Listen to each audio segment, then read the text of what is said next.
Hello again. Customizing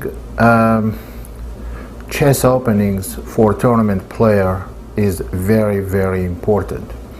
So whenever you play in a tournament, it's very important for you to get the position you're familiar with and you know all the plans and how to play those positions.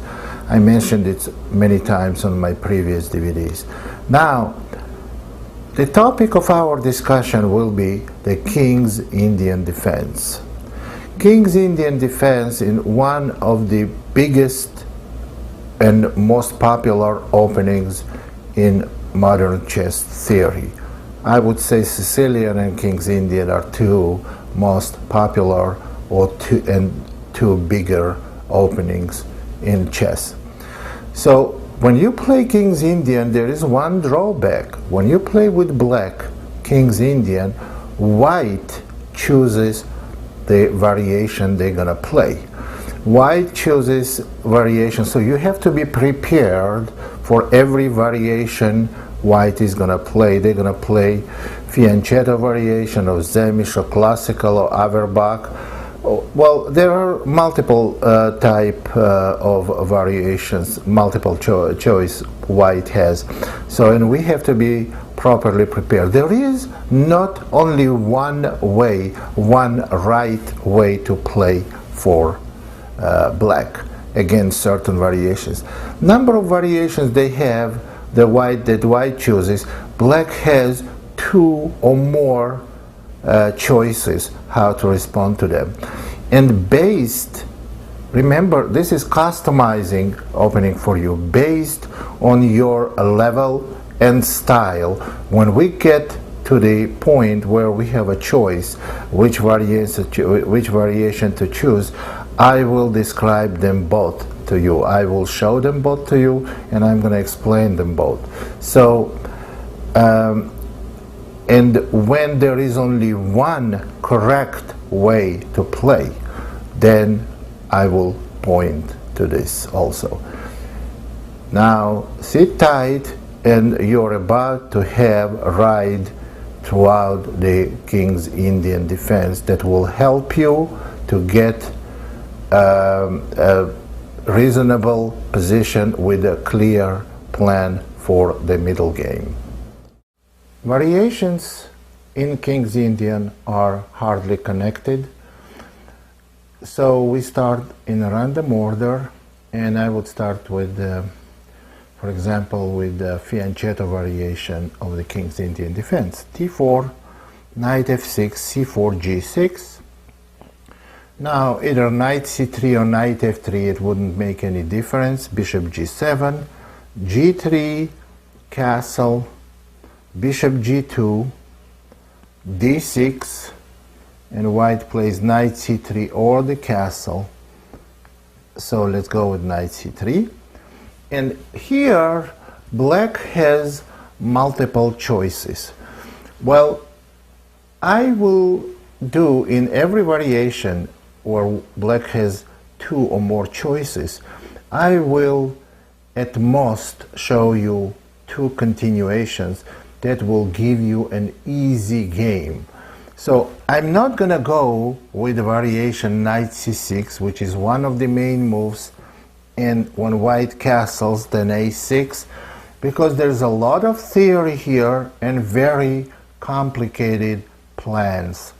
So what I would do, I show you two other continuations in this variation of the King's Indian. When we try to improve in chess, we have to know the priority of the things we have to work on. What is the most important part of the game? By far, the opening. And the reason is, a lot of people say that, well, middle game, I'm very good at middle game, but I don't know any openings. There is no such a thing that very good at middle game and not good in the opening. You cannot be good in the middle game if your opening repertoire is poor, because when you learn the opening, you learn a lot about middle game, you prepare for middle game, you learn about strategy, and beginning all deeds of it in the opening. You plan it in the opening. When you play opening well, you're guaranteed good middle game, and then of course it's important to play middle game. You can be very good in the opening. If you are very good in the opening, that means you know the middle game you're gonna play. That's why what we're gonna do now, we already have an opening encyclopedia that we published. But now what we do, as you know, there is no opening ever existed that did not get updated. Modern theory keeps updating, upgrading, changing.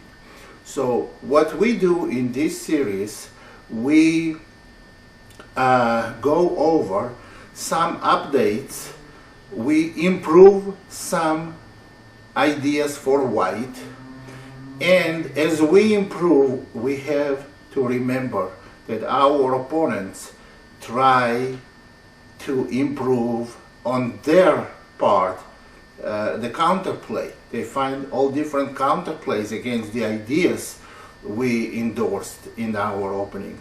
So, and I'm going to introduce you with a lot of them, and actually all this series about novelties, new analysis, new observations, new researches, new ideas, and how to deal with them. And this is not only going to improve your opening repertoire, it's also going to improve your understanding of certain openings and understanding chess in general. So you cannot use opening without knowing what the updates are. Like in any part of the life, when you read the news changing every day. Opening is like news. It keeps changing, keeps updating, and we have to be on top of it. I've always recommended accelerated Draken as the main weapon for black against the e4. It's interesting that I've been playing it constantly myself, and this opening is not used by black too often on a highest level, although some very strong world's best players, they do play it, but it's not too often. Therefore, there are not too many articles and analysis about it published in the magazines. So, but every time I play, there is something new comes up very frequently. Not every time, but very frequently, something new is used against me by relatively good players, and I had to deal with it. Most of the ideas they use are not so good, but some of them, one out of every two or three ideas, are interesting, and I had to deal with it. And I want to share with you what is that they been finding for white and how we have to deal it against it for black. d4, cd, knight takes d4, knight c6, and I'm talking about knight c3 variation, not in Moroz's bind. Knight c3, bishop g7, bishop e3, knight f6, and of course I want to talk about the main variation, main move, bishop c4. One of the most popular openings for decades was and is King's Indian Defense. King's Indian Defense It was played by almost every world champion there was, and by some very top players in the world. There are some beautiful games and absolutely instructive games, maybe most beautiful games being played by King's Indian. Our goal here to introduce you to some of these games, and not from the beauty point but from instructive point. Well, it's going to be actually a combination of games being absolute gems of the chess and at the same time very instructive. And there are hundreds or maybe thousands of beautiful games to choose from, and my pick was games that were played by very strong players, and they're not necessarily the most instructive, but I think they are pretty instructive. And we covering practically from 1950 to current days some of the most instructive and beautiful games played by Black in King's Indian. They are all Black side victories, and we want to know what are typical combinations, typical positional play in King's Indian. And we are not going to have an accent on a current theory, because for that we had DVD on King's Indian defense.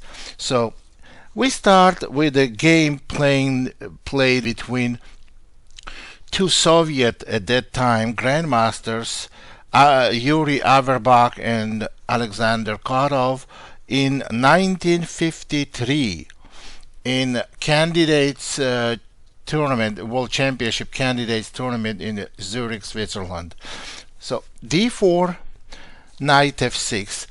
I have to point here that theory of King's Indian was not as sophisticated over 50 years ago than today, but still games were very instructive. They're very strong players, and theme of the combinations and positional play is the same as today. So c4 d6, knight f3, knight b d7, knight c3, e5, e4, bishop e7. Now, why do we count this as a King's Indian? This opening, the way it started, it's not a King's Indian, it's Indian defense, kind of Benoni variety. But the reason I'm bringing this game here, because it turned into the King's Indian, and with all the King's Indian ideas and patterns. So that's why bear with me, and we're gonna see why I picked this game. Bishop e2, black castled, white castled, black played c6, queen c2, rook e8, rook d1, bishop f8, rook b1, a5, black played d5, knight c5, bishop e3, queen c7, h3, trying to prevent knight g4, and after h3 black played bishop d7, rook b1 to c1. White has some space advantage. g6, knight d2, rook a8 to b8. Now we arrived to the typical King's Indian position. It's King's Indian structure, pawn structure. Even g6 is played now. Bishop will go to g7. So it's, I could say this is 100% King's Indian now. It could have turned to different opening, but it is a King's Indian, knight b3.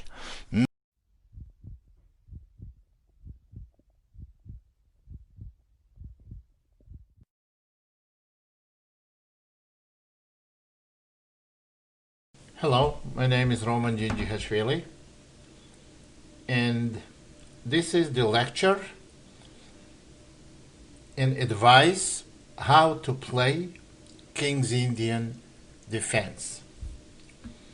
Now, there is a lot of theory in King's Indian defense. What am I trying to do here? I'm not trying to challenge the modern theory. For those who play King's Indian and try to explore something new in King's Indian, and for those who were thinking and maybe are thinking of playing King's Indian, but they don't think they are properly prepared. Well, here I'm going to show you brand new approach to King's Indian, like easy way to play King's Indian. I'm not going to try to challenge most popular variations, because most popular variations you're likely to have your opponents follow all by the book to, in some cases, up to the 25th or 30th move. Here, what we're trying to do, I'm going to introduce you to almost on every system in King's Indian, something different. Something different, but at the same time, very playable. In a lot of openings, if you do something new, has never been played, especially if you are black, the chances are you are gonna get pretty bad position. Everything I will recommend may not be the best continuation for black in King's Indian, but it's best in the way that you will play it, you will be prepared for it, and it's not very well known.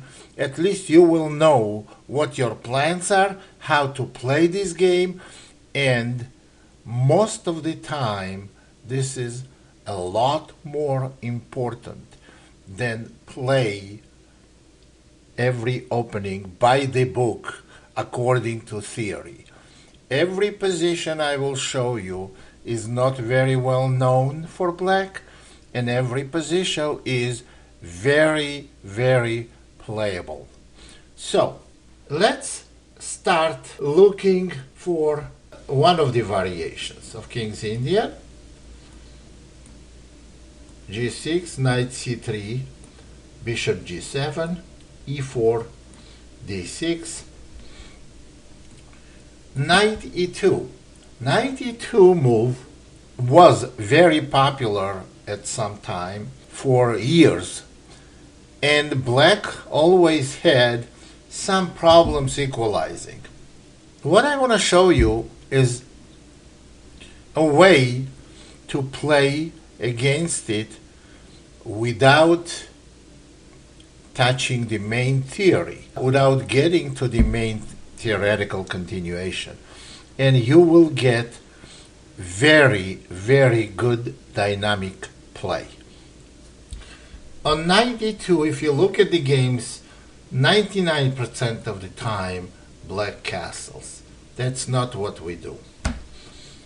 What I recommend to play is c5. Now, and not after castling. If black plays c5, white has practically two ways to play. Either d5 or d takes c. Let's see what happens on d takes c. Queen a5 is not a good choice here, so we'll play d takes c, and after queen takes d8, king takes. I don't think white has any advantage at all. Suppose bishop f4, trying to castle long, knight c6, and after castling, bishop d7.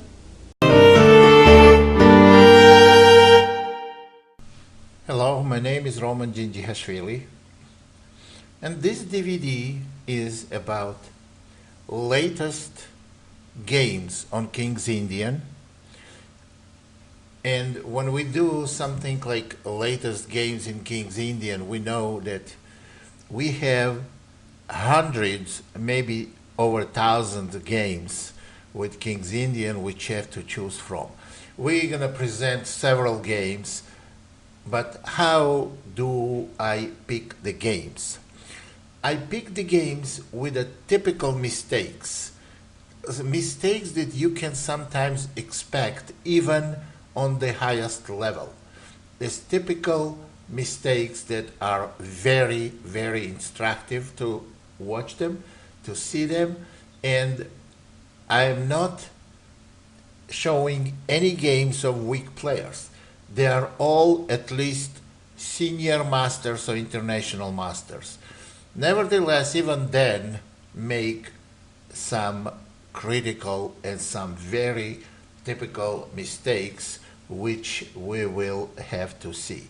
I included a couple of my own games from the internet, but I played maybe 4 or 5 dozens of them, but I pick only the games that are very typical, couple of games. So let's start looking at those games in the random order because they are not really connected with each other.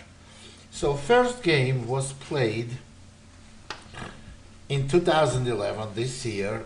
It was played on a very high level, one grandmaster and one international master. White won this game, and this game was very much interesting for me because, well, you will see, I will show you the interesting point of it. c4, g6, you know King's Indian can be played in various move order. Knight c3, bishop g7, e4 castle, bishop e2, e5, castling, knight a6, rook e1, and bishop g4. Bishop g4 is the move that first was played by me. I created this move and I was defending it. And it's a very interesting idea. For example, if white takes on e5, idea of this, then bishop takes f3, ef, bishop takes e2, takes e2, queen f6. Black has perfect position. And the reason why, because this is the typical position, I've been saying this many times over and over, that this is typical position where one side has space advantage and the other side has to exchange 2 sets of minor pieces. That's exactly what they have. And now black is playing rook e8. They have beautiful game. They're going knight c5 next. Knight d5 doesn't do much because after queen e6, black is going to play c6 and they're going to have very, very good position.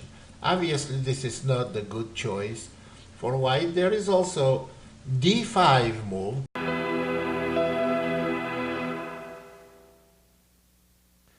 This is the first of a 2-video series which I prepared for you on the King's Indian defence, and together the 2 videos form a complete repertoire for black in this opening. Now, the King's Indian defence has always been one of my favourite openings, despite the enormous body of theory that is built up around several critical lines, because of the variety of choice at black's disposal. Hence, I've carefully selected dynamic modern lines for you, which give black dangerous attacking opportunities. On this tape, we'll first of all consider the samish variation, then we'll go on to consider the 4 pawns attack, and finally we'll consider the insidious fianchetto lines where white plays g3.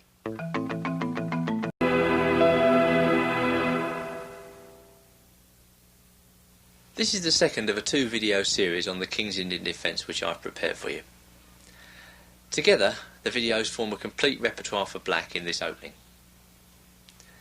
Now, continuing the overall dynamic thrust of video 1, I've prepared exciting, challenging responses for black to firstly the Averbach and related systems, and then secondly the classical and related systems. The emphasis is very much on black going all out for the win.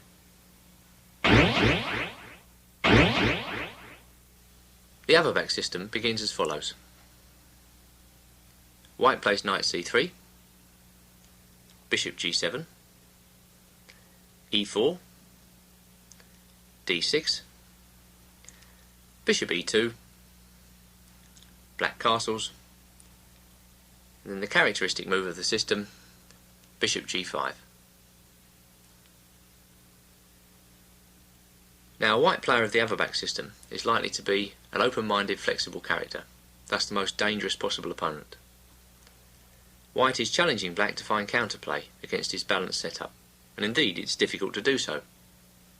Should black play h7, h6 or not? Should he aim for c5? Or should he aim for e5? And if the centre becomes blocked, let's say in a position like this, White has the automatic plan on the king side of attacking with his pawns. White will push his pawns up to g4 and h4, onto h5, profiting from the fact that the knight on g1 is as yet undeveloped and doesn't block the bishop on e2 from protecting the pawn at g4. So these are the problems to be faced. Well, I hope you enjoyed the video and that you are now ready to go out and try the King's Indian defence in your games. I think you'll find it a rich, challenging and worthwhile addition to your chess armoury. So until we meet again, this is Andrew Martin signing off. So, you don't have a lot of time on your hands, but you'd like to learn some chess openings which are dynamic and which are going to give you good results. Is it possible to learn a sophisticated and complex opening system in 1 hour? Well, I'm going to try to prove that it is. Obviously, we can't cover everything in 1 hour, especially in the labyrinth of the King's Indian defence. But what we can do is give you a good idea how to play it, so that after this short video, you'll be in a position to sit down at the board and start playing the King's Indian defence. Now, just to introduce the opening, let's take a look at what the King's Indian defence actually is. It's a system of play, a setup by black, usually against the Queen's pawn, although actually the King's Indian setup can be used against many different openings. It can be used against the English, it can be used against the Reti. And here we see black's basic setup. He's getting ready to castle. He has pawns on g6 and d6, and he's allowing white to take space in the centre at the start of the game. Now, the first tip I'm going to give you about the King's Indian defence is that you must try to break white's central dominance at an early stage of the game. Black's deliberately letting white take more space in the opening, we know that, but he can't let it happen for a long period of time. So I think the King's Indian can be learned in terms of pawn structures and how you tackle various systems by white. The timing of the counter-attack on white's centre is most important.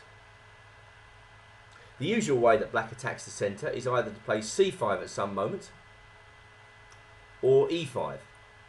And I'm going to show you what I think are the right ways to time these moves against the centre. Passive play by black in the opening, in the King's Indian, is usually fatal. So let's go on then and learn about the ways black should time his counter-attack, because that's what it is. The King's Indian defence is an opening of good timing and then counter-attack. So here we have the basic position, and white has to choose a system of play.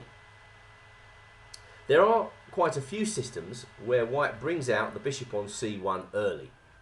For instance, the Averbach system goes bishop e2, castles, and now bishop g5. I'm going to argue that whenever white brings out that bishop from c1 early, the correct reaction in the centre is to play c5. The reason is that number one, black is striking at the soft spot in white's centre, that's the d4 point, and he's letting out his queen. And the queen can come out to b6 quite often to attack b2. White's left that pawn unguarded. Or the queen may, in certain circumstances, come out to a5. So here's our first rule of thumb. When white moves queen's bishop early, you're generally looking to play c5. Now if I just back up, one more move. There is a system where white brings out his bishop as early as possible to g5, and once again we will quickly see that c5 is the right counter. White's got to be a bit careful that his centre doesn't become dismantled in the King's Indian. It's all very well to set up this centre, but white's making a lot of pawn moves, and in this particular case black is becoming active very quickly. So if white takes this pawn, we're going to see black's queen coming out to a5, setting up a threat of knight takes e4, and now black is piling on the pressure. That will be a very good way for black to get early pressure against white's position in the King's Indian. White neglected his development and now is paying the price. c5, if we just drop back to the position after d6, is also a good counter against systems where white's pushing a lot of pawns. So for instance, if white plays the 4 pawns attack f4, we castle and then we hit the centre with c5. Once again, this is a very good move and forces white to make a small concession. White usually grabs space, and now black is in good shape to get his counter attack going by attacking the centre with e6. And in fact, after a move like bishop e2, which is the main line, black will take on d5, white recaptures, and now black has many moves, but rook e8 is a pretty good move. And black is already very well positioned. Another good move here is to move the bishop out to g4. Just simply developing the pieces and getting ready to perhaps put the knight on d7 and rook to e8. Again, with active play, black emerges from the opening in good shape. Going back to d6, there's another line called the same-ish variation, where white plays f3. Well, again, we note that the d4 pawn is a little bit tender, so black will castle first, and then black is looking to play either c5 or e5. This is one of white's most dangerous lines, and I'm not totally sure whether black should play c5 or e5. He can play either against this particular system. The only drawback of the same-ish is that pawn on f3, whilst it's holding the pawn on e4 very securely, it's not doing anything for white's piece development. So for instance, black after bishop e3 has the choice between playing the sensible e5, that's a good counter against the white centre, or playing more sharply with c5, and this is a new line whereby black sacrifices a pawn to get very active play for his pieces. Black's pieces are coming out fast and he's got compensation for the pawn. Now not everybody might like that, but black gets good results for this position. Perhaps this is not an opening system to play when you're just starting out with the King's Indian. Going back right to the top, there are systems where white doesn't play e4 early at all. For instance, he may play his knight out to f3 and then play g3. This is called the fianchetto variation, and against it black has the choice of how to counter in the centre. I mean, there's no doubt about it, in this position he has to counter in the centre quickly. So for instance, the game might continue with something like this, and black can make a choice. Already he can play c5 if he wishes. He could bring his knight out to c6, maybe preparing to go e5. But what he can't do is just do nothing, fiddle around and let white continue to build up and dominate the centre of the board. In the main line, just going back one more time, there's an opening called the classical variation, where white simply brings out the knight to f3. And against that, whilst black can play c5, I think he should play e5. This is the tried and trusted counter against knight f3. And we note that the bishop on c1 stays at home. So the second rule of thumb is really that when that bishop on c1 is staying at home, black should be looking to get e5 in, rather than c5.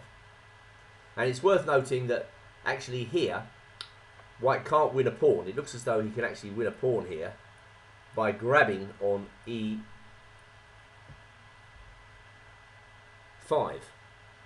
But there's a nice little idea here for black, and that is knight takes e4. And this is a move which regains the pawn because of the attack on the knight at e5. So obviously white can take, and black will recapture, and black is in good shape in this position. Dropping back, white certainly can't get funky here with moves like knight takes f7, which we call a desperado, because black flicks in the move bishop takes c3 check, and after king takes f7, he's won a piece. So simple rules of thumb. And going back, when white moves this bishop early, we're looking to play c5. When he doesn't, we're looking to play e5. Black can't remain passive. He's got to counter in the centre early with one of those moves. And in the first game I'm going to show, we will see the consequences of playing passively as black in the King's Indian. The first game I'm going to show, complete game, is a serious lesson to black about what happens if he fiddles around in the opening and fails to take active measures against white's centre. What makes this game even more surprising than it actually is that it's a game between two grandmasters, Jesus Nogueiras and Oleg Romanishin.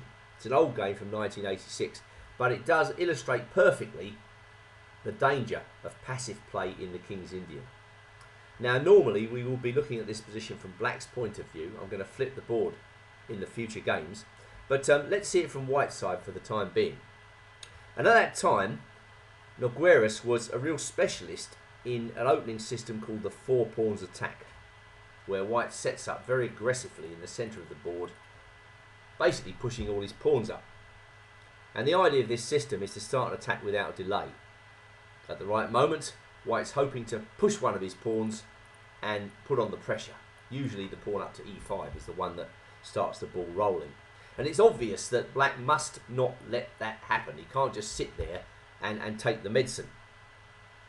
Now what Romanishin does, he was always a very imaginative player, is actually play a setup which is okay against quiet systems by white, but against direct attacking systems is a rather vague way of playing the position.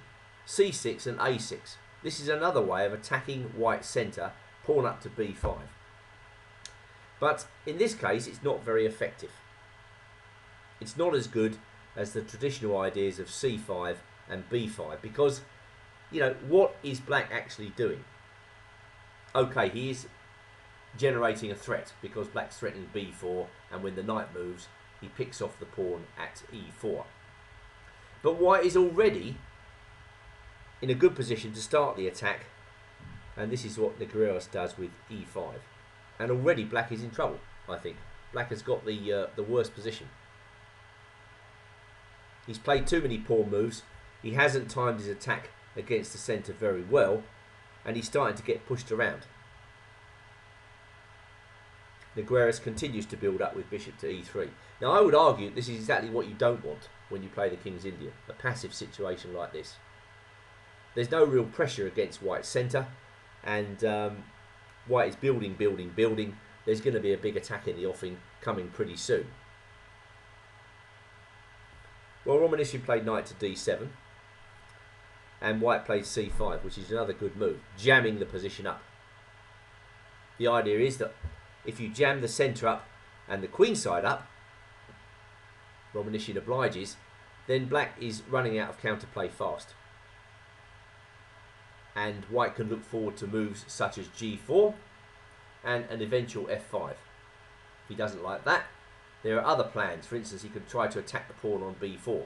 White may even win on the queen side. Such is his advantage in space.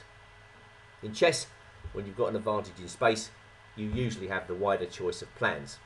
So queen d2 was just a very good move, attacking the pawn on b4, which black defended and at the same time attacked the knight. But you see, the white position's bomb-proof. There are no targets for black to attack. Black usually needs a target or two in white's position to zero in on in the King's Indian. In this position, he simply ended up in a passive and horrible mess. And now came a3. So the pawn on b4 is pinned to the poor old black queen, and it's very hard to defend it. Because even if black plays a move like rook b8 here, defending the pawn, then white could just get on with the kingside attack.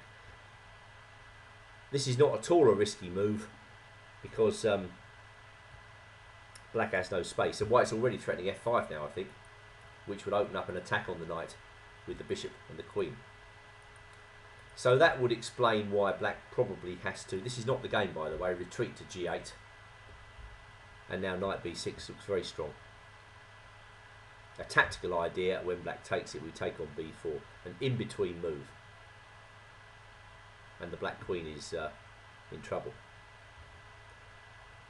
So back to the game, that might explain why Romanician retreated, allowing white to take, but the upshot of it all is that white's getting his massive attack anyway, and black's simply a pawn down for nothing. So black tried to do something which is usually fatal in a position where you haven't got any play at all. He played f5, but after g5, knight g8, black is running out of space. You know, white's in complete command of the game. Black has no counterplay at all. On top of everything else, white's a pawn up. So white continued to build up very nicely here. Look at that pathetic bishop on b7 by doubling up rooks on the a file. Black continued to squirm around in his own camp, and really he's just waiting for white to find a breakthrough. So knight b8. Now came a very interesting move, b5. I guess some sort of move like this was inevitable. You know, if white doesn't play that, then he's got options on the other flank, h4, h5 for instance. Maybe move his king up, maybe move all the major pieces across the h file and then blast it over there. I mean, that's another plan which, you know, could be very effective. Instead, b5, direct. There's a pin on the pawn at a6. Black took it, white recaptured with the knight. What a beautiful square that's going to be for the white knight. Knight to c6, in came the white knight attacking the queen. Queen must move, rook a4, a5. Well, if black didn't do that, then he would just get swamped by another white b pawn, a5, and then bishop d2. And Nogueras really has completed the demolition job in a very quiet way. Black decided to resign. He's going to lose a pawn on a5, and to the end he has no counterplay whatsoever. So that was a really horrible example of what can happen in the King's Indian if you play passively in the opening. You must not play like that. Well, the last game was simply horrible for black. So we're now going to move on to a few examples where black is successful by countering in the centre with c5. c5 is a dynamic option for black. And we're going to see the types of situations in which it is best applied. So my first game comes from the Botvinnik Memorial Cup, played in August 2018, a very recent game between Aram Grigoryan and Grandmaster Vladislav Kovalev, playing with the black pieces. Now the King's Indian is usually a very good opening to play against weaker players because it gives them lots of opportunity to go wrong. Here, white's invited to choose his plan. Which system is he going to adopt? against the King's Indian. And quite often white gets it wrong. He ends up choosing a system which doesn't really conform to his actual style of play. Grigorian chooses what we call the Averbach system, named after a famous grandmaster, bishop e2 and bishop g5. This is a pretty solid way to play against the King's Indian. But as usual, when that bishop on c1 leaves home early, we're going to counter with c5. This is the right moment to do it. If we look at white's centre, we will see that already c5 is very logical. The point is that this pawn on c4 is difficult really to attack and destabilise. We saw that a6, c6 and b5 didn't really create much of an attack against this pawn. Besides, it's protected by the bishop. The pawn at e4, well, that's not easy to attack either. It's protected by the knight. Black can attack that pawn in the King's Indian, but most usually he attacks the pawn on d4. That is white's soft spot in the centre. That's why e5 and c5, you know, are measures against this pawn. Black is enticing white forward, and now he can counterattack with moves like e6.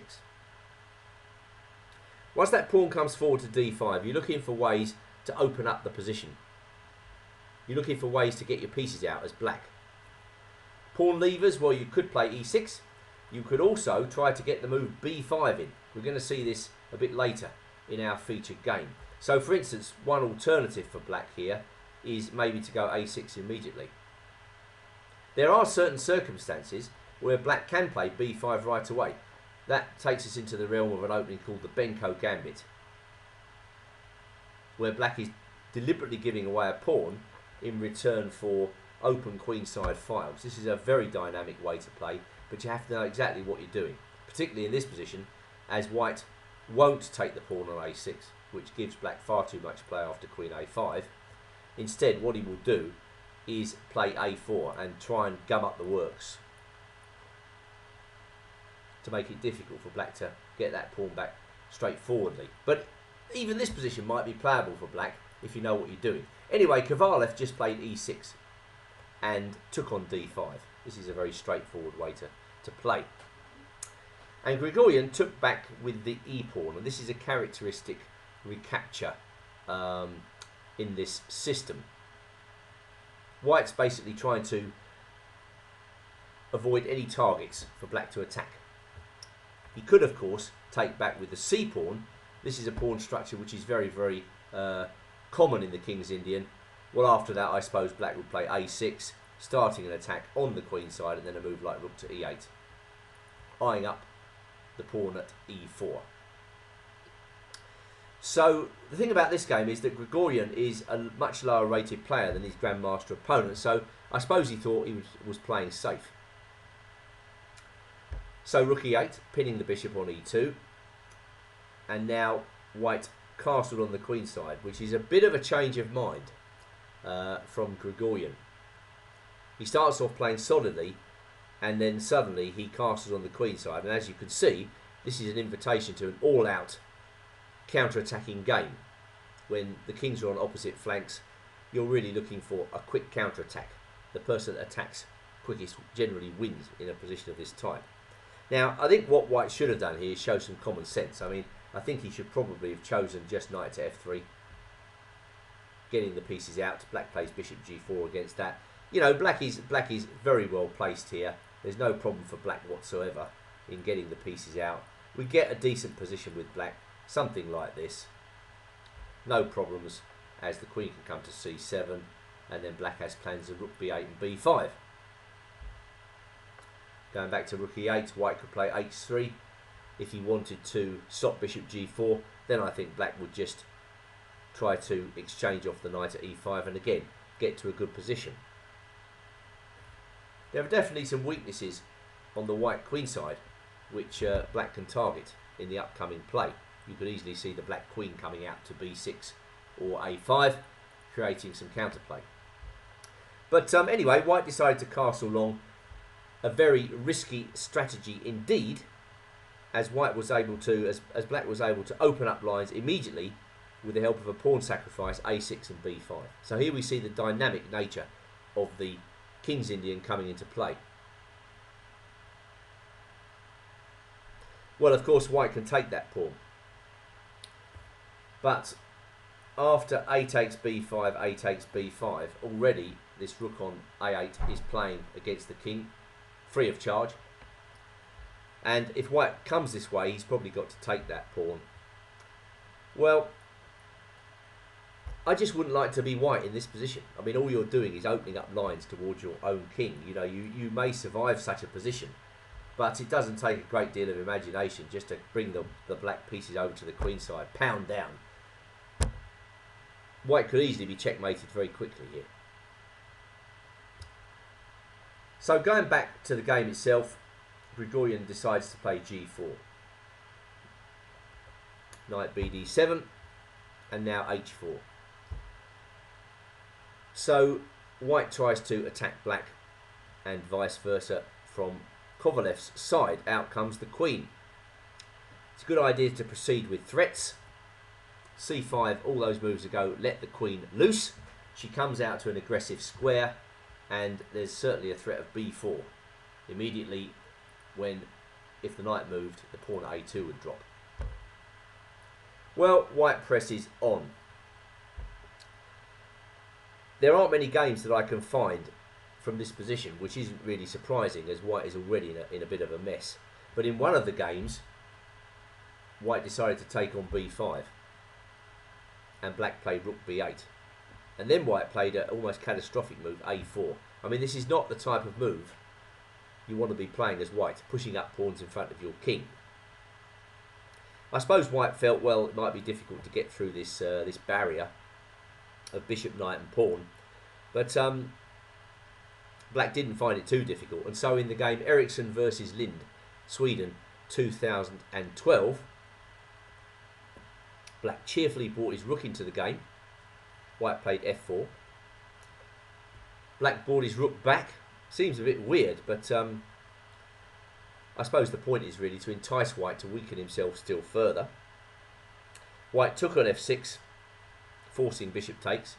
The knight came out to f3, and now black got ready to demolish white with a standard attacking move. Rook takes b5. The game continued. Knight takes f6 check, and then a takes b5. In came black with an attack. Bishop takes g4. This is the problem for white. His king is in a total mess, and in fact his last move allowed mate in one. But in fact, if we go back, we will quickly see that there aren't any moves really for white. He goes queen to c3. Well, we've got all sorts of good ideas. Queen a1 check. Knight e4 is a move. All sorts of good ideas. You really do not want to be here with white. Going back to the game itself, white played h5, black played b4, and really this is the type of situation which is completely hopeless for white. He hasn't really got much of an attack, and in fact black found a combination here. Not so surprising, he played knight takes g4, f takes, rook takes e2. This is all very, very nice and spectacular, and now bishop takes g4. It's all about decoying the white queen away from b2. The queen has to stay on b2, and now the point of the combination was the beautiful bishop f5. A move which leaves white paralysed. King came to d2, only move. Rook came to e8, and that sounds the death knell for the white king. So white resigned. Tremendous attacking performance by black. But white really was the architect of his own defeat. You know, he started off, if you recall, with his slow move, he takes d5, and then he changed gears rather alarmingly with castling on the queen side, when really he should have been developing his pieces. But that's what I meant earlier about a player choosing systems with white which are not really suitable. However, this was a good example of quick c5 in action and the dynamic counterplay that it furnishes. One of the great advantages of the King's Indian is its flexibility. I urge you to consider that word carefully because it underpins the whole opening. Black can react in different ways dependent on what white is doing. If he reacts accurately, he usually gets good attacking chances. My next game is a very interesting one. It comes from the Russia versus China summit match played in St. Petersburg in 2012 between Yevgeny Tomaszewski and Ding Liren, two very strong grandmasters. And this game is notable for the opening system chosen by White, where he does not play e4 early on. And he deliberately is avoiding giving black any sort of target to aim at in the centre at the start of the game. In fact, by playing e3, he's trying to make the moves c5 and e5 less attractive to black, because the pawn on d4 is obviously protected one more time. Nevertheless, even against systems like this, which you can regard as rather quiet, this is known as the Smyslov system, black must react early with one of the appropriate central moves. And as the bishop on c1 has left home, we follow our formula and play c5, and this was Ding Liren's choice. Now what he actually does next is very interesting, because he goes after White's dark squared bishop. He plays h6 first, the bishop retreats, he goes g5, the bishop retreats, and now he goes knight to h5. This is a bit of a trade-off, because although black has weakened his king side, he's going to get that valuable dark squared bishop. And once he gets that bishop, the bishop on g7, the King's Indian bishop almost becomes the king of the board. So I would urge you, if you get the opportunity to make a trade like this in your own games, to do it, because then you'll find the bishop on g7 becomes an incredibly strong piece. So White pushed on with d5, and now black played another very aggressive move here, f5. We're going to see a bit later on that White often has to face a ferocious black kingside attack. This usually happens after black plays e5 early on in the centre, but here we can see that even after c5, black is able to launch this type of attack because of the position of the white bishop on g3. Well, Tomaszewski played queen to c2. He's obviously not worried by f4 just yet, and indeed it's probably not a threat, so black played queen to e8. Useful move. Pushing all those pawns on the king side exposed a few light square weaknesses, so the queen defends against those weaknesses, and also defends the hitherto unprotected knight on h5. So just a move building up. White hasn't yet revealed what he's going to do. In fact, the disadvantage of the Smyslov system really for White is that it is very solid, but aggressive play is hard to come by. Hence moves like rook d1 and then knight d2, which don't really give black any problem at all in getting the rest of his pieces out. So Ding Liren just moves his queen's knight across to f6 to continue the pressure. So White plays rook fe1. Maybe he's thinking about going e4 at some moment, but again, that's a long way off, because this bishop on g3 is just getting ready to be trapped with f4 should White do that. So therefore, black just continues to manoeuvre, getting his pieces out. And now White feels it's time to do something. He played f4. Well, the guy with White is 2733. If you don't know anything about the ELO rating system in chess, that is high. That puts him, you know, in the world-class category. Yet here he is playing f4, weakening his king side and encouraging black to develop active chances, which usually the King's Indian player is very keen to do. So that's why black plays knight to g4. White takes off the knight, takes on g5, and so he's doubled black's pawns. But at the same time, he is giving black the chance to put his bishop on a beautiful central square. So again, it's one of those trade-offs in chess. You give something up to get something back. And in this case, black's given up control of the e4 square for a magnificent bishop on e5. Queen to g6, everything's under control. Knight to f2. White thinks to himself, well, I can get a better endgame here if I swap off because of black's doubled pawns. Now black is happy to swap off. And now again, this pawn lever, b5. I urge you when you're a King's Indian player to look out for pawn levers, ways of opening up the game in the opening. We've mentioned c5 and e5. Well, after that, it's usually e6 and b5, especially if you played the c5 system. Ding Liren was relying on this move, this key move, to give him some play. Well, the knight came to d3, and black didn't want to give up his bishop just yet. He retreated it to g7, and white went b3. Black took the pawn. He knows what he's doing. He wants to take the open file with rook to b8. So whilst the structure favours white here, the pawn structure, the piece position and black's dynamic pieces give him the upper hand. So white continues to fiddle around trying to find targets. Bishop f5, another very good move, as you can see, targeting a lot of white's pieces. Knight ef2, saving the day but going backwards. Bishop g6, maintaining the pin, and now rook to d1. Both sides are playing cagey chess here, but white struggles to find any coherent targets. a4.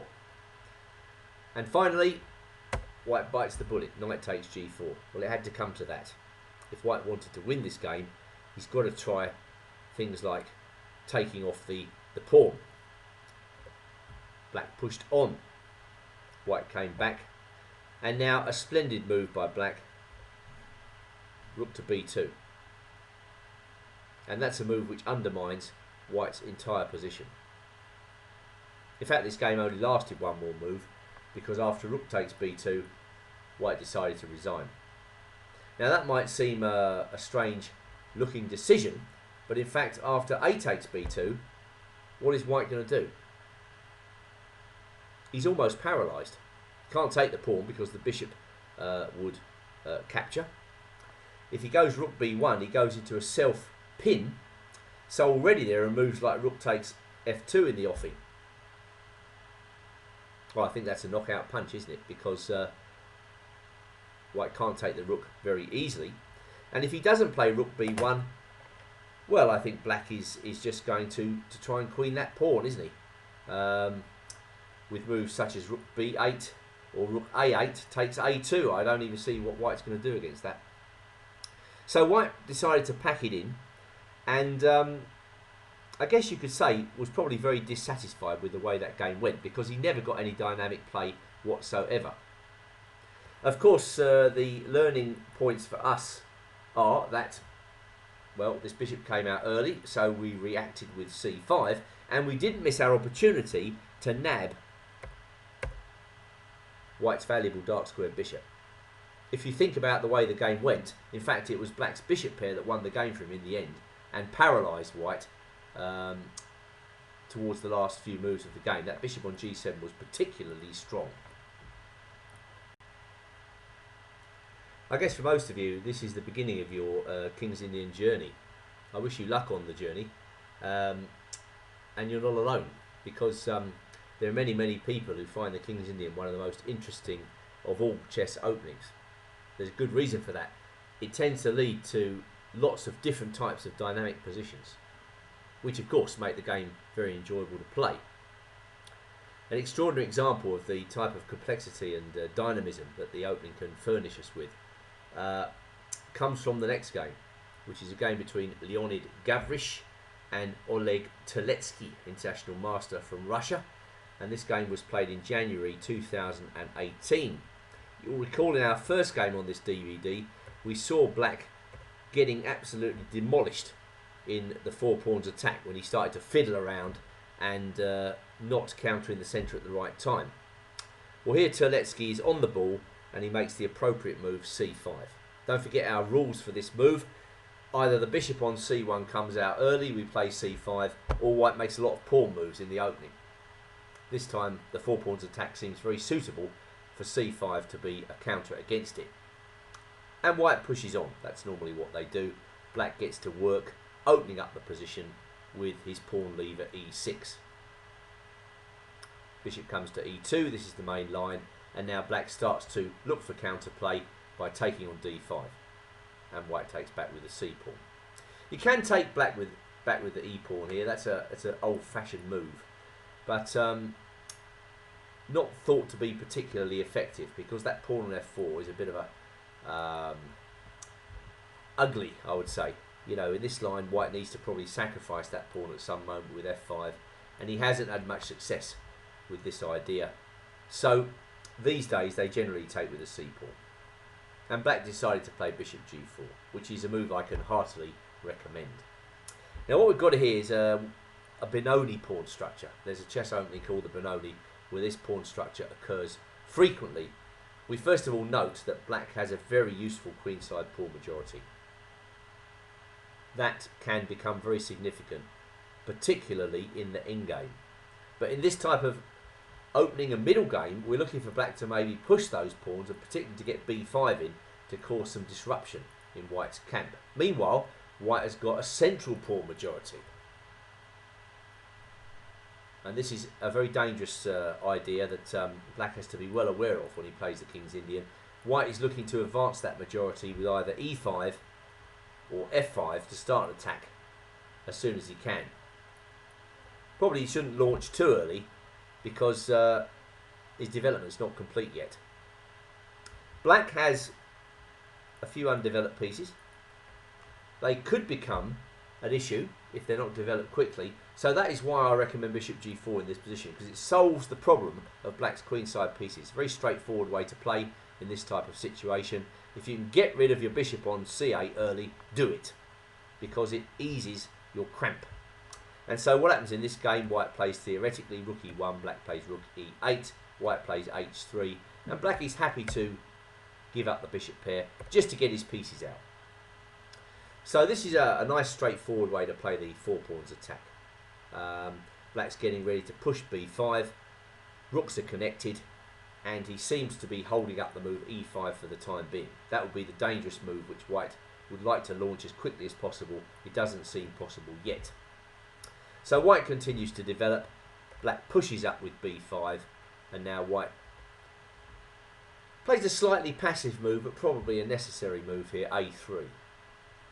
I should say that the King's Indian has a lot of theory on it, and in fact we're going down a very theoretical line where white moves forward with e5. This is a book move, and black cheerfully gives up his knight on f6 to get dynamic play.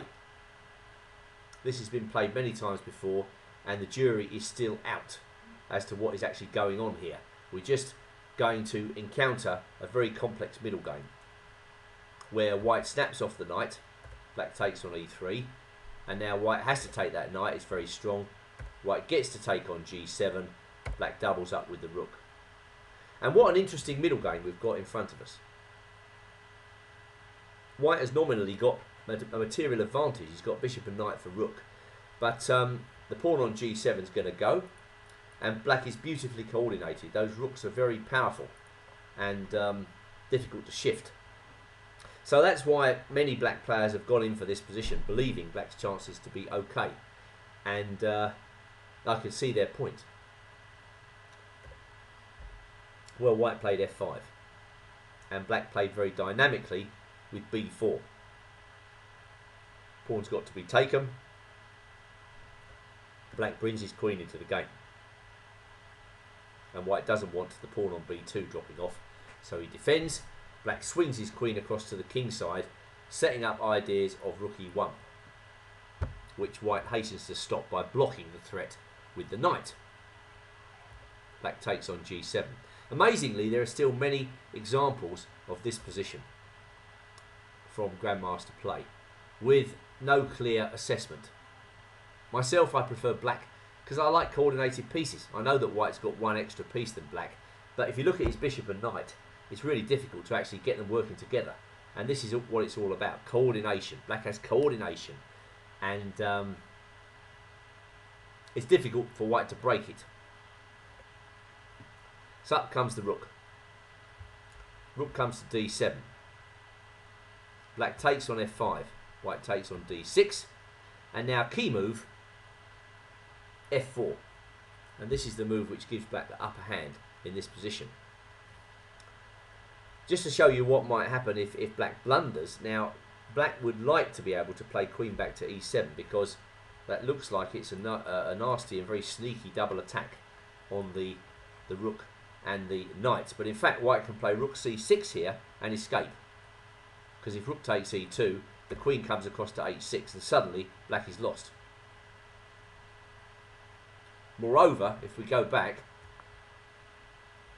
that pawn on d5 is very strong indeed now. It's going to march down the board. And I would argue this is not what black wants. So black plays f4, and we're going to see the difference more or less right away, because black is now threatening queen e7. The pawn on f4 blocks the white queen from coming over to the king side. There are also some other ideas here based around the sacrifice rook takes f3, followed by rook g5 check. That could give a winning attack at the drop of a hat. So white is suddenly, I think, in a lot of trouble here. And he tried king f1, running into rook f3 check. Queen takes pawn check, king comes to f2, and now rook to e3. So white's a piece up, but he's never going to get to enjoy it because his king is too vulnerable. Well, there's no real advice to offer at all.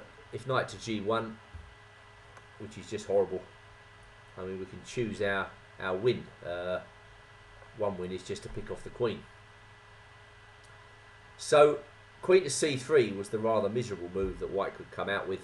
Black took it off, and now we are going to see why the queen is worth 9 points and the rest of the pieces are worth less, because she roams around the board here just picking up stray white pieces. The first plan is to put the queen in on e3. Again, no defence to that pawn. If he plays knight g1, we've got queen d3 check, and once that pawn on d5 goes, then there's no hope for white. So white tried c4, but it was very forlorn. Black took the pawn check, king to e1, and now queen to g2, and that was the end of the game. This pawn is simply marching all the way through, and if white takes it off, he loses his knight. So there we are. A rather fascinating 4 pawns attack, and a dynamic way of tackling it from black, who played c5 early, attacked in the centre, opened up lines for his pieces, and then developed freely after that. So there are a few examples of when c5 is working. Just to summarise, when the bishop on c1 leaves early, or when white is making too many pawn moves, you consider it's time to open things up with c5. It's probably the right thing to do. That's when c5 works. Well, now we're going to move on to look at the central break e5, which can often give black a big kingside attack. That's one of the attractions of the move. And e5 is generally chosen by black against the quieter systems by white. Systems where white is not trying to put the heat on too early in the game. A typical example of when to play e5 could come now against the classical system. e5 is a very good counter.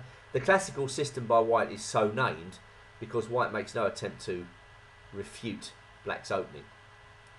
For instance, by pushing a lot of pawns or trying to blow black away right at the start. Instead, white contents himself with the 3-pawn centre and castles.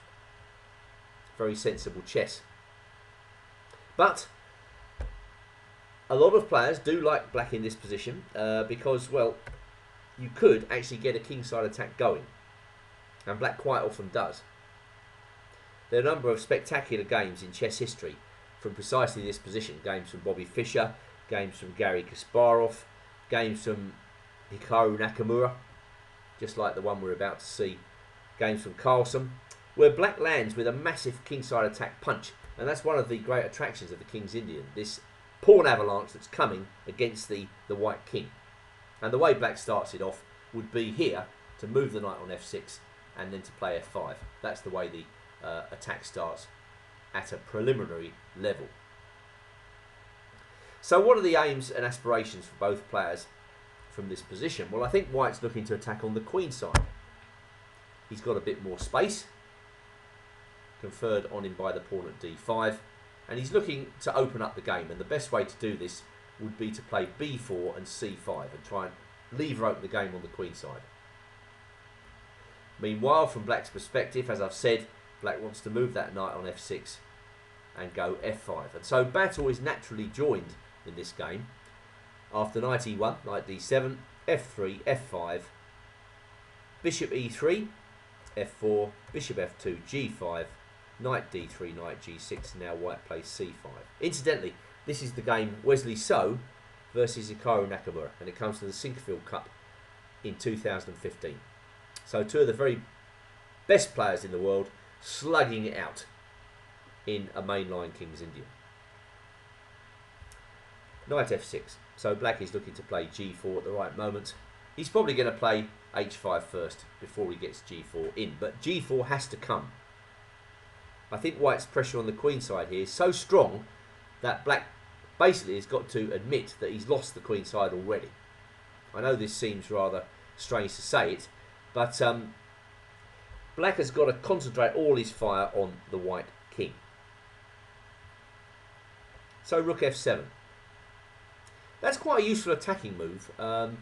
Later on, when black plays h5, the rook could swing across to g7. The bishop moves and then rook swings to g7. It's quite a handy point that actually the rook is defending c7, because that is where white would like to penetrate right away in this position. So a useful move. King h1 by white. Now that's a sophisticated move. Later on, when black comes forward on the king side, white hopes that the king is going to be safer on h1 than it will be on g1. Black ploughs on. Now white comes in with his queenside pressure, attacking the pawn on a7. Nakamura pushes up, the knight comes back. So thinks he's created a weakness on b6, but now b5, and that is a controversial move. You know, I'm sure that So was pleased to see that move, because he can come into a very nice hole on c6 and create some pressure. So as you can see, the queen side's virtually gone for black. It's just a question of how strong the king side pressure is. Well, here we go, g4.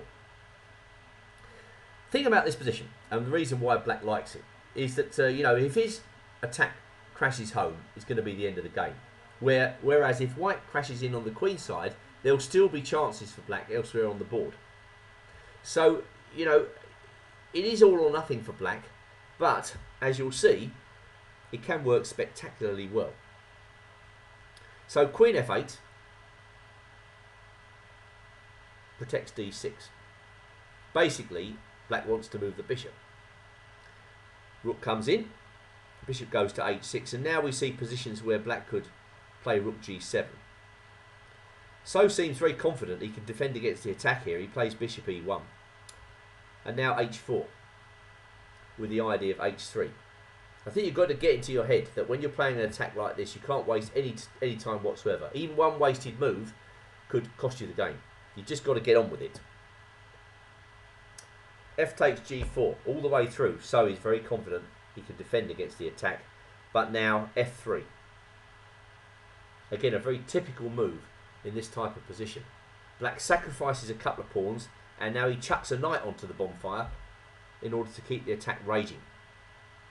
Well, he has to do this because, as I say, the queen side is just getting ready to be torn apart. And this, knight takes e4,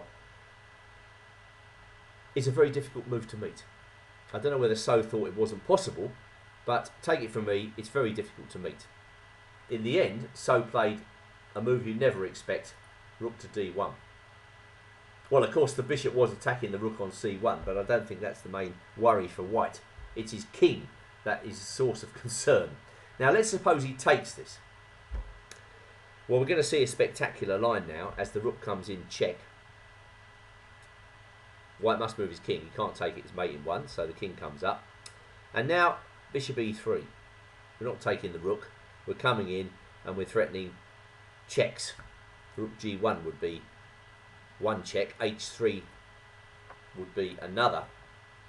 And if bishop takes f1, h3 check. I don't know what So missed in this sequence. Possibly he missed that after king g3, black could simply take on f1. And white's wagon loads of material ahead, but again, he's never get to enjoy it. Going to get to enjoy it. He can even take a bishop, but then comes the cruncher, bishop check, and believe it or not, that's checkmate. The black attack lands. Going back to knight takes e4. Could white ignore everything and go knight to b4? Well, no, he can't, because rook takes f3 is the idea. Again, white can't take it because black's pressure is too great. If he plays queen e4, we go rook f1 check, h3 check,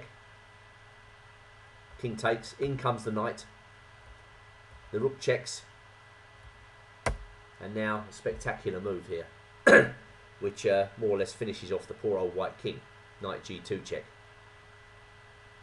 Black's got less pieces, but they're all trained in a beautiful way against the poor old white king.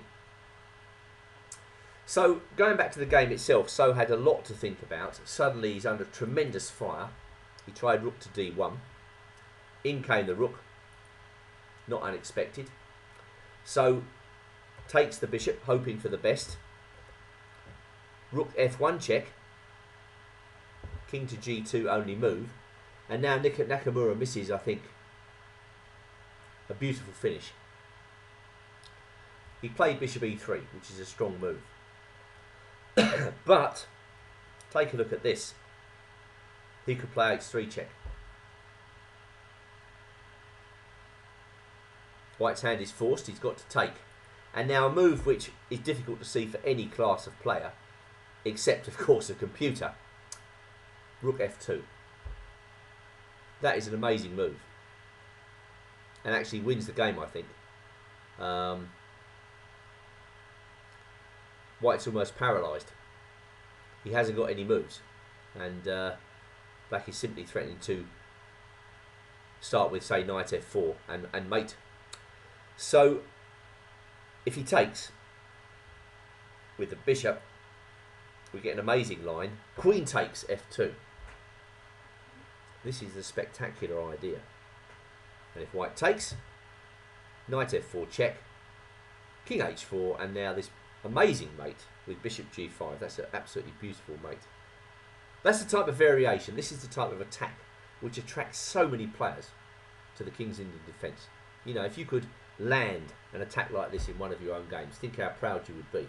Well, I think, you know, after suitable study and experience with the King's Indian, there's no reason why you shouldn't do so yourselves. Now, going back to the actual game, bishop e3 was played. Not as good as h3, but nevertheless. So played bishop g3, trying to clear the decks. H takes g3, rook takes f1. But now knight h4 check continued the attack after king h3, queen h6. All sorts of mating ideas appear on the board. The white king is in desperate straits. And in fact, he marches to his doom after g5.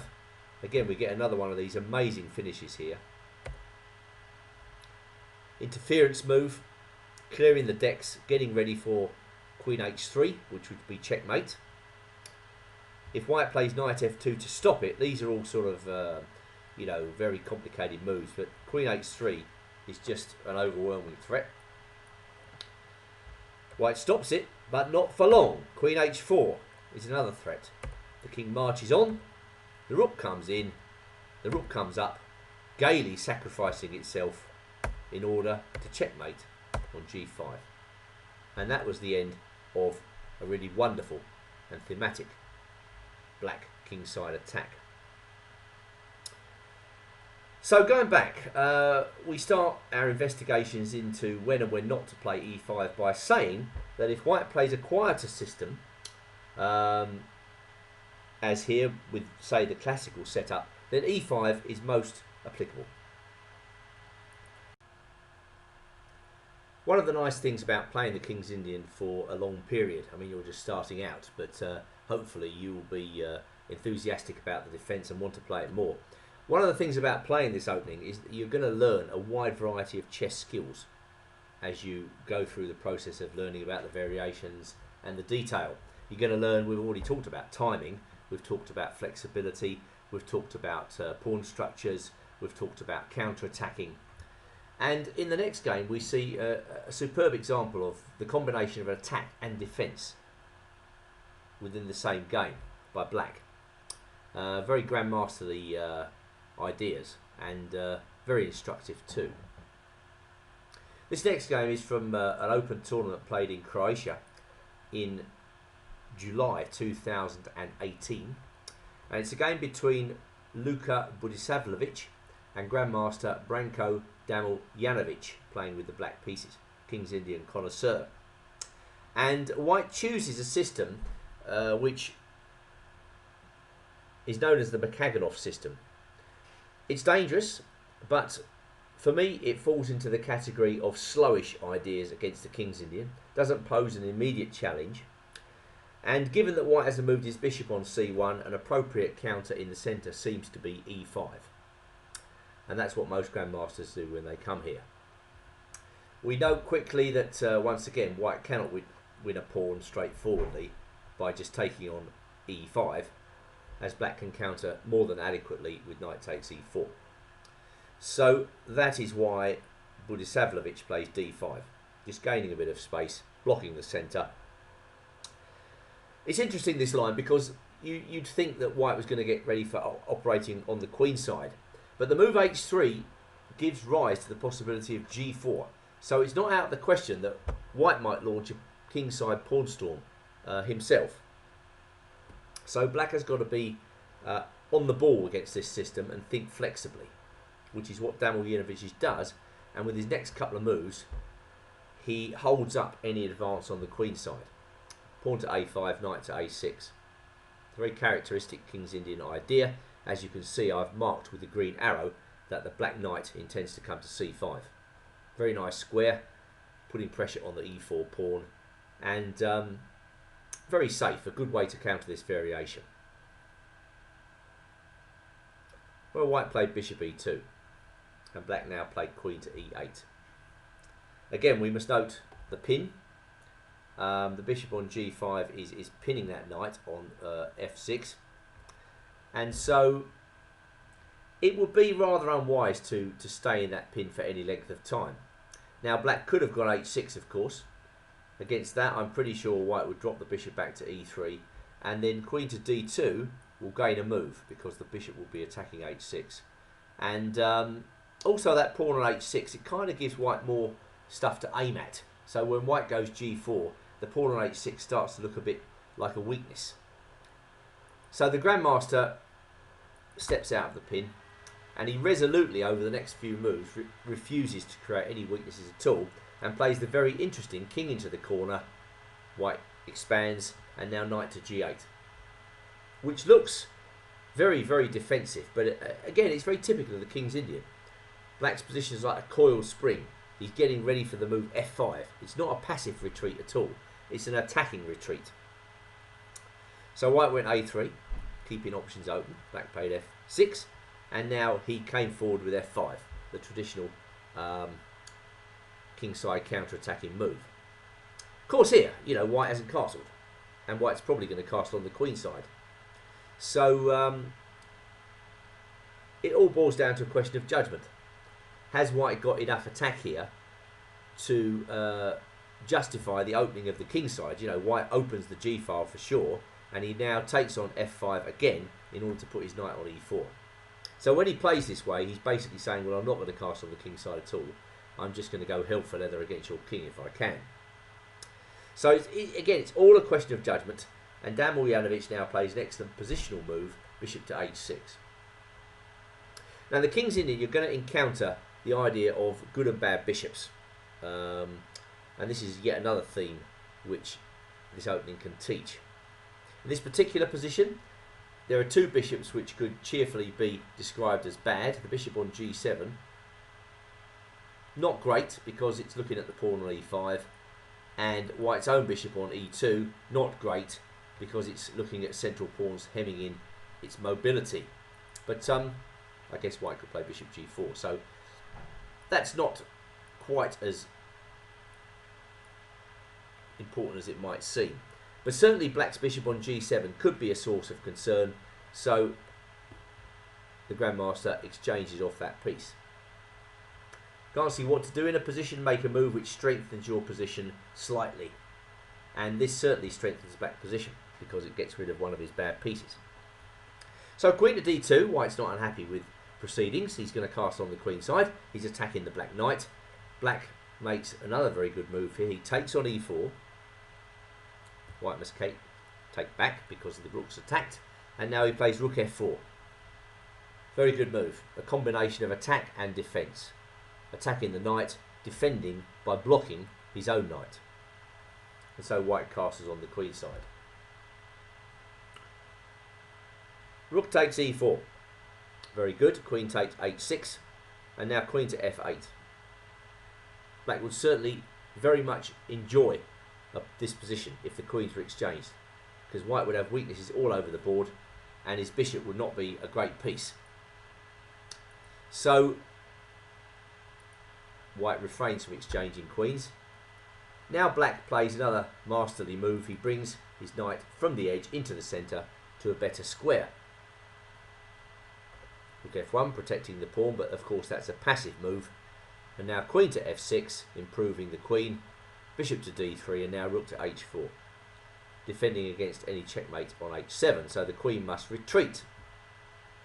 However, the upshot of all this manoeuvring is that now black can take a pawn, leaving white with his bad bishop, and well, I think going material ahead for which white has no compensation whatsoever.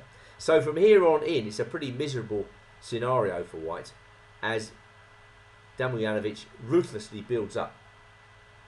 He stops any rook h1 ideas by white, and then he targets the pawn on f2 after, shunting the white queen around the board. Clearly white wouldn't want the queens off, no matter how hard black insists. But at the same time, black has now strengthened his position, and it's only a question of time before the pawn on f2 drops. Black can more or less take it at his leisure, so that's why he plays b6. Why would you ever allow the queen to come and take on a5 when you can defend it? So queen c3, a4, another good move, very positional, freezing the queenside pawns. Obviously if white plays b4, black can take on passant. Rook fe1, and now a move that was inevitable, rook f takes f2. Well, white's losing, so he's got to try something, and he tries the rook sack, rook takes e5. Strong players don't give up when they're losing or they're lost. They just try tricks to put you off the scent, and this is one such trick. Will white be able to drum up enough activity to compensate for a rook? Well, black soon shows that he cannot, as he's in a good position to block. And there are a couple more moves left in this game because, well, if we count the pieces, we will quickly see black is way ahead, and he's taking all of white's remaining pieces off, with check culminating in mate. So I did enjoy that game. A game of great timing by black. Again, we note that when white employs these slowish systems, which are not threatening black directly, then e5 tends to be the correct counter. If you think of yourself as an aggressive player, or you like to become one, then the King's Indian is really the opening for you, because in many of the variations, if you know what you're doing, black can set up direct attacking positions. The next game is interesting. It shows consummate attacking skill by black, and it's a game between Stephen Mohammed and Ilya Smirin, Grandmaster from Israel, and this game was played in Minneapolis in 2005. It features one of the most dangerous lines against the King's Indian, the Samish variation, where white plays f3. Black castles, and now white plays bishop e3. Well, it might seem paradoxical because white's moved that bishop on c1. You should be thinking about c5. But in general, ideas involving an early c5 either involve a pawn sacrifice. I mean, black can play that move straight away, but it's not a move I recommend to beginners who are starting out in the King's Indian, because you don't want to be sacrificing pawns too early. And lines where black prepares c5 by, let's say, playing knight bd7 first, and only now c5 haven't worked out too well. Basically, it's not that easy to get the rest of the queenside pieces out. But they are playable. Going back, a much more straightforward move is just to counter in typical King's Indian style with e5. And this is what Smearing did. White generally pushes by. He doesn't have to, but he can. And now c6. So with this move, black sets up a pawn lever. He is trying to open up possibilities for his queenside pieces. And once he plays c takes d5 and white captures with the c pawn, it's unlikely that white's going to castle on the queenside and start some sort of direct kingside attack by pushing the g and h pawns. So c6 is all round a good move, one of the main lines. And now knight to h5. So black is showing in this game that he's got more than one string to his bow. He's not only thinking about queenside activity, he's thinking about kingside activity, utilising the move f5 to create some chances.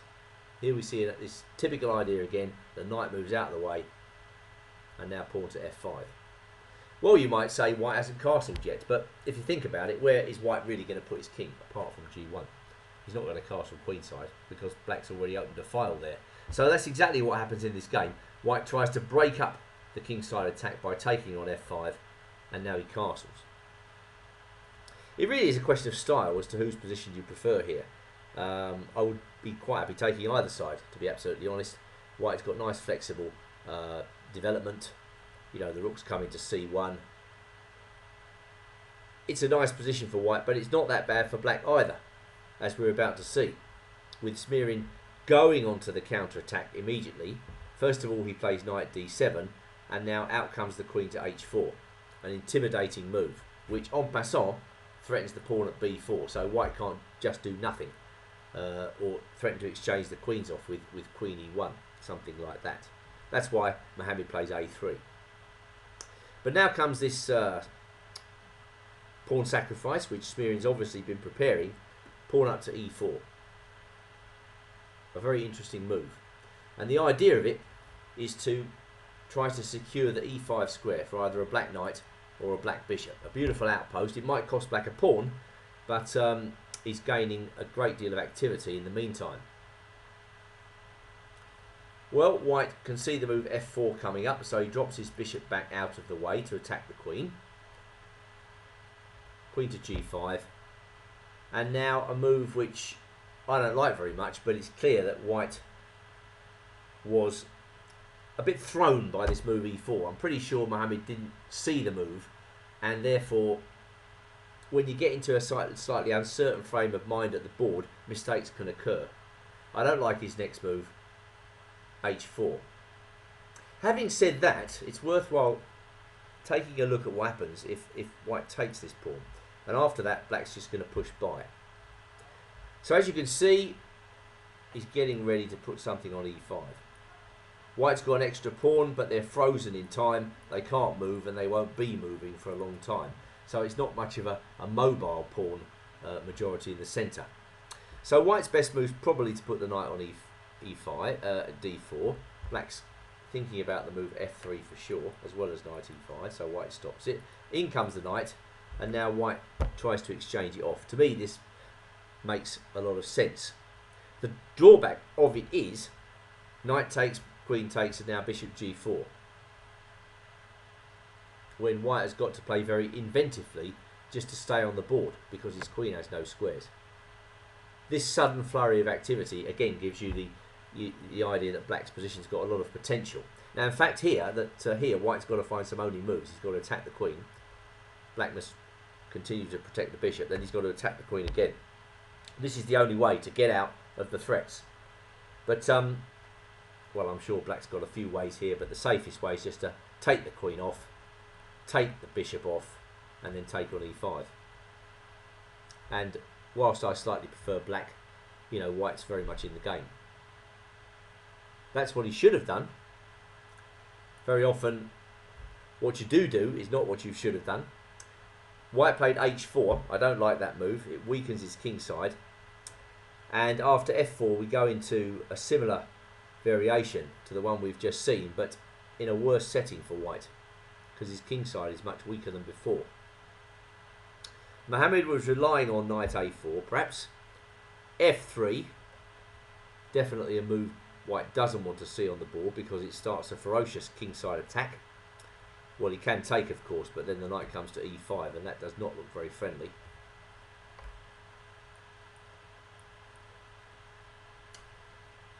Of course, black can take on f3 with the rook.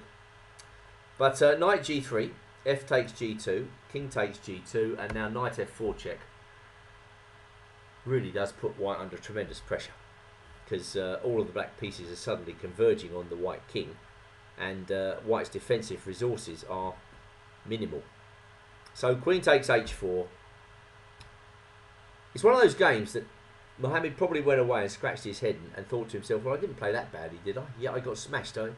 Chess is a weird game sometimes. You feel that you haven't played that badly, yet you've been absolutely trashed by the opponent. And I think it was all down to the potential of that sacrifice e4 earlier on. So knight to b6, and now, of course, it's just horrendous for white because his king is stripped bare of defenders. Rook takes f2, bishop h3 check, and white resigned.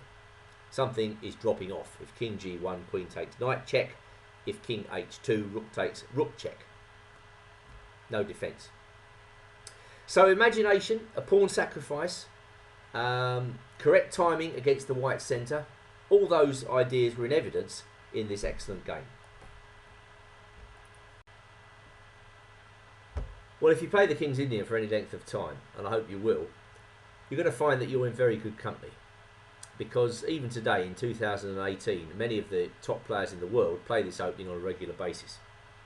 They generally play it when they want to win and they want a sharp game. And I'm talking of the really top grandmasters like Magnus Carlsen, Fabiano Caruana, Hikaru Nakamura, Alexander Grischuk, and so on and so on.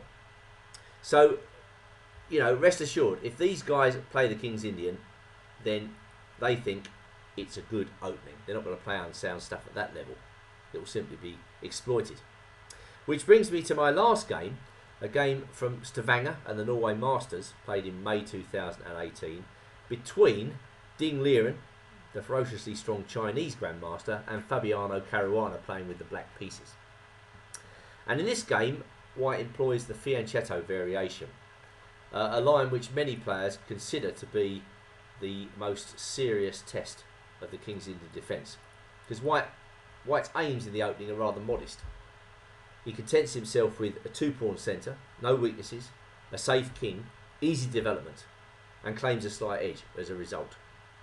It's up to black to prove equality in this line, and it's no secret that players' strategical masterpieces have been created in this line by players like Karpov and Botvinnik, among many, with white. So black has got to really be on his ball when he plays against this line. Now Caruana played c6. This is a flexible move. I mean, there's no doubt about it. Black can angle for the traditional advances straight away. He can go c5. Nothing wrong with that. He can play for e5 by bringing his knight out. Nothing wrong with that. But yeah, black employs an interesting system in this game. He plays c6, and then he plays his bishop to f5.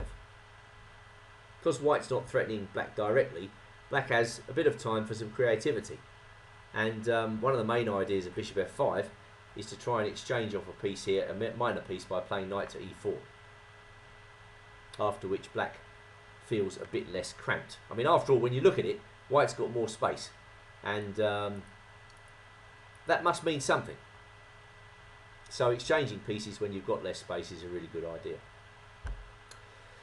Well, knight to d2. Strong players rarely let you do what you want. They try and interrupt your plan at the earliest opportunity. So black is prevented from playing knight e4, but he's not prevented from playing e5.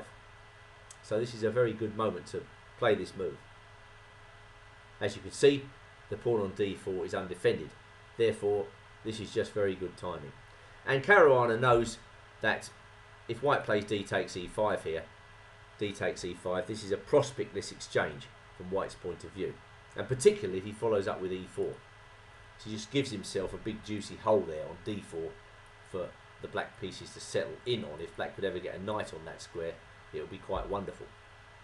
You generally find that exchanges on e5 don't really threaten black at all in the King's Indian. They just reach a rather dry position. So Ding Liren, interested in the win himself, pushes forward with d5. And Caruana plays queen to c8. So could he be thinking about the move bishop h3 here? Just getting rid of the fianchetto bishop. If black could do that, well, he'd be reasonably satisfied. But white encourages him to do it after e4. Black plays bishop g4 to probe. White's happy to play f3. And now, perhaps slightly surprisingly, black drops back to d7. Yes, he could play bishop h3, but then wouldn't he be exchanging off his good bishop for white's bad bishop? Just look at this bishop, you know. What is that bishop on g2 actually doing? It's hemmed in by its own pawns. So Caruana thinks that doesn't make much sense. So he keeps options open by moving the bishop back. And white goes knight to b3. a5. A rather disruptive looking move. a4. Knight comes out to a6. We've seen this idea before. Bishop to e3. Knight comes into b4 and rook goes to f2. Queen to d8, and Ding thinks he sees a good moment to take on c6, forcing black to recapture with the bishop in order to keep his pawn on d6 protected. Knight to c1. We note here that black seems to have a backward pawn trapped on a half open file. But it's not at all easy just for white to attack that pawn and win it, because he's got some weaknesses of his own to consider. c4 pawn's quite weak, and for the time being black can defend that pawn if he wishes to. He starts off with queen to e7. Knight comes to d3, and now black plays knight to d7. White plays b3, knight takes d3, queen takes d3, knight to c5. Queen to c2, and finally pawn up to f5. A good moment to play it because white might have been threatening some action against the pawn on d6 by simply doubling up his rooks on the d file. So action is called for. Counterplay comes at the right moment. Rook d1, knight e6. I mentioned the idea of knight to d4 earlier. It's all coming true. E takes f5, g takes f5, and now white plays f4. This is all designed to prevent knight d4. But as stated, black can defend himself with rook to d8. And white hops in with knight to d5. Queen to f7 and bishop to b6. This is a typically complicated King's Indian position. White even wins a pawn for a moment. Black pushes forward, creates some confusion on the king side. The knight came to e3. Black took on g3 and played queen to g6. Again, this is all about creating counterplay. And rook g7, as you can see, bombards the white king position. Obviously white defended himself. Bang! Knight takes f4. Well, Ding has only got one move against that. He's got to play rook takes d6 and hope that it is sufficient. But queen g4 sets up a multitude of threats. The main one being, of course, queen e2 check. Well, yeah, this position is very hard for white to defend because on top of queen e2, you've also got knight takes g2 and then f4 to worry about. So, for instance, if let's say queen to e3 trying to defend, I think we would hoover off that bishop, and white is toast. So, a sudden attack by black, and very characteristic of the King's Indian. Naturally, giving up the bishop on g2 is no solution, and therefore this game finishes very quickly after rook g3. Rather a messy encounter, but one typical of the King's Indian defence. And one which shows why these top players are still playing this defence. When they want to win, the King's Indian is the right opening to choose. We've learned that the King's Indian is both dynamic and a very flexible opening. And now it's time for you to go out and start playing the defence. You will encounter setbacks, to be sure, but I think just by studying the games on this DVD and listening to the advice, you can actually start playing this opening with success right away. My advice would be, whenever you play a game with the defence, to increase your knowledge base by analysing the game afterwards, looking at books, analysing with an engine, playing through the games in the database, and you'll quickly improve your knowledge and skill in this wonderful defence. I hope you've enjoyed this DVD, and I wish you much success. Greetings from Riga in Latvia, where I am acting as one of the coaches to the England team at the European Youth Championships. I'm International Master and FIDE Senior Trainer Andrew Martin, and welcome to this new Foxy Opening series of how to learn an opening in 1 hour. This time we're going to focus on the King's Indian defence. Is it possible to learn such a complex opening in 1 hour? Well, of course not, but what we can do is get you up and running with this defence. Give you the confidence, give you the encouragement, give you all the key advice you need to get going with the King's Indian. So with that in mind, let's proceed.